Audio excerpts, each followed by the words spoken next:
Today we are starting with a really challenging idea, one that pretty much flies in the face of everything we're told in modern culture. Mm, We're all trained to believe that visibility is power, right. right? If you want to be desired, you have to expose yourself, you have to share Yeah, that's maybe the everything. default setting. Exposure equals value. But what if that whole logic is just fundamentally flawed? What if that popular path is actually the fastest way to devalue yourself? Exactly. And that's what we're getting into today. We're looking at a stack of sources that make this really counterintuitive argument about feminine power. And it's all wrapped up in this idea of the value of the concealed sanctuary. Yeah. And look, this is a really crucial deep dive. It's about cutting through all the noise, all the sleeting trends to find the essential core value you need to have for any kind of lasting significance.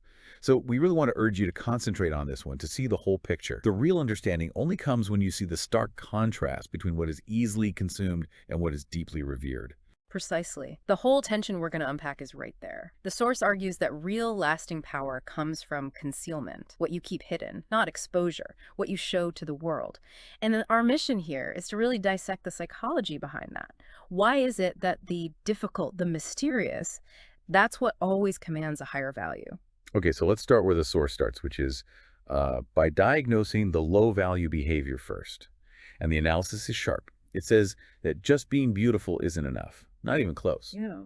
The critical point is how that beauty is managed, how it's presented, and ultimately how it's consumed by everyone else. And this is where it gets really interesting with what the source calls the social media syndrome. They point to these, very specific behaviors, women feeling like they have to expose parts of their body cleavage, certain poses on public platforms just to get likes. Just for that little hit of attention. Yeah, and the source calls this kind of manufactured allure cheap sexiness. The diagnosis is brutal. It calls it a begging act, not genuine attraction at all. It suggests that if you look at the motive, it's usually coming from this deep, maybe unstable internal need. It's like you're shouting, please look at me, validate me, to this giant anonymous crowd. And that's the key. That's where you have to connect the internal state to the external result. The second you expose something to everyone, you just drip away at scarcity. It's a basic law of value. Yeah. Things that are easily visible immediately lack any sense of mystery. And anything that's easily possessed by the masses, well, it just loses its value instantly. So if I scroll through 1,000 images of the same kind of thing every day, even if it's beautiful, my brain just registers it as common. Exactly. It's infinite supply, zero cost of access. Exposure makes a subject a commodity, not a rare artifact. The value just drops to zero because there's no barrier to entry. That begging for attention signals an internal instability that just completely undermines whatever beauty might be there. But hold on. In a world like ours, isn't exposure the only way to build a brand or an audience?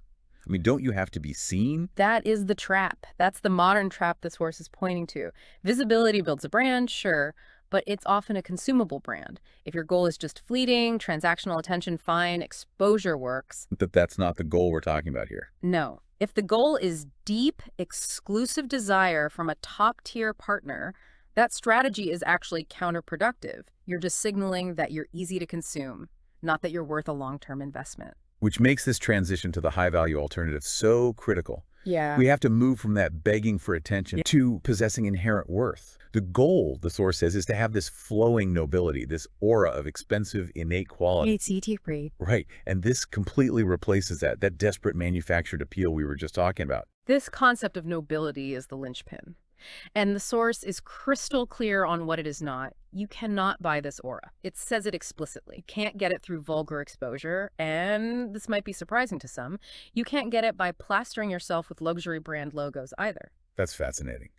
You know, in a status-obsessed world, we just assume the logo does all the work. But the source is saying if the person underneath is cheap, the designer label doesn't actually help. Because true nobility is inherent. It isn't something you put on. It is, and I love this phrase from the source, the unconsumed, concealed noble quality.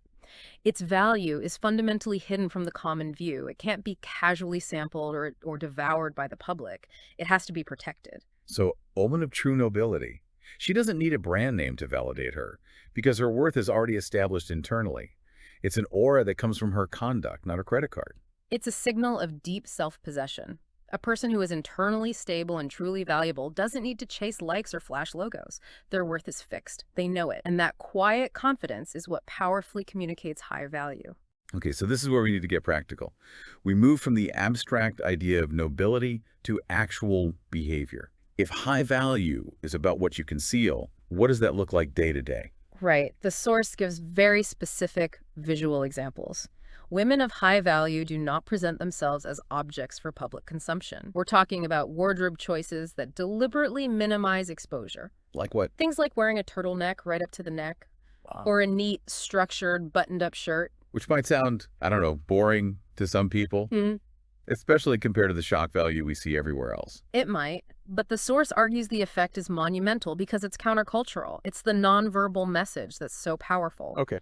The clothes themselves are simple, but her whole presence, her silhouette, her posture, and especially her deep gaze, it all communicates one thing: a barrier to entry. The barrier to entry. It's a clear message to any man that says, this woman cannot be treated carelessly. That's the whole psychological pivot, isn't it? Low value screams, please look at me, while high value quietly states, you must prove worthy to even approach. And the difficulty is the trigger. That wall of self-respect is the switch. It doesn't actually push a high-quality man away. It filters out all the low-effort guys, and it specifically stimulates the conquest desire in the man who is serious. If access is effortless, the prize is cheap. If it requires a monumental effort, the desire becomes a focused, long-term pursuit. It turns passive looking into active seeking. You're not just being chosen by a crowd, you're setting a challenge for the one person you might choose. But is there a risk of just seeming cold or uninterested? Ah, that's a key distinction. The source isn't arguing for coldness, it's arguing for reserve. Concealment creates mystery, and mystery creates intrigue. So she's not signaling indifference, she is signaling exclusivity. She's saying, my access is rare, and therefore it is highly valuable. The man who is serious sees that as a challenge worthy of his time and resources. And this brings us to the ultimate payoff, right? The mechanism of exclusive access. The source explains why the highest tier men, the ones who can have almost anything, eventually crave this woman. Yes, and it's not just about her beauty, it's about the rarity of her access. Say more about that. It's the understanding that her intrinsic worth, her beauty, is something she shields from everyone. She reserves that revelation, that access, exclusively for the one man who has earned the key. She grants intimacy, not visibility. For a high-value partner, having that exclusive key is the ultimate status symbol. The source gives a brilliant analogy for this. The difference between a free park and a sanctuary. Yes, think about it from the perspective of desire. Men are just fundamentally not excited by a free public park. A place where anyone can just show up, spread a mat, and lie down. Exactly. There's no challenge, no cost, no respect required. It's just a public utility. Whereas what they really want is the sanctuary. The sanctuary. A place no one can enter. It's protected, it's revered, it's gated. Access is granted only to the one person holding the key, and that access is the ultimate reward. The free park is consumed and forgotten. The sanctuary is revered and perpetually sought after. It's the difference between a common resource and exclusive property granted to a deserving partner. And that analogy really synthesizes the entire lesson of this deep dive. Essential value lies in cultivating something scarce, exclusive, and fiercely protected. It is the complete opposite of the mass appeal strategy that we see everywhere today. So the essential value we're talking about is built on that powerful combination. Concealment that breeds mystery, nobility that shows unpurchasable worth, and scarcity that ensures focused desire. It creates an aura that is, unconsumable and therefore eternally valuable. Exactly. It ensures you're seen as an asset to be cherished, not a resource to be used up. So if the ultimate goal is exclusive access and real devotion from a deserving partner, we have to constantly ask ourselves about the signals we're sending. You have to ask. Am I accidentally signaling that I am a widely available public resource free for casual use? Or am I signaling through my reserve, my posture, my gaze, that I am a precious sanctuary reserved only for the deserving holder of the key? That is the essential question to take away from this.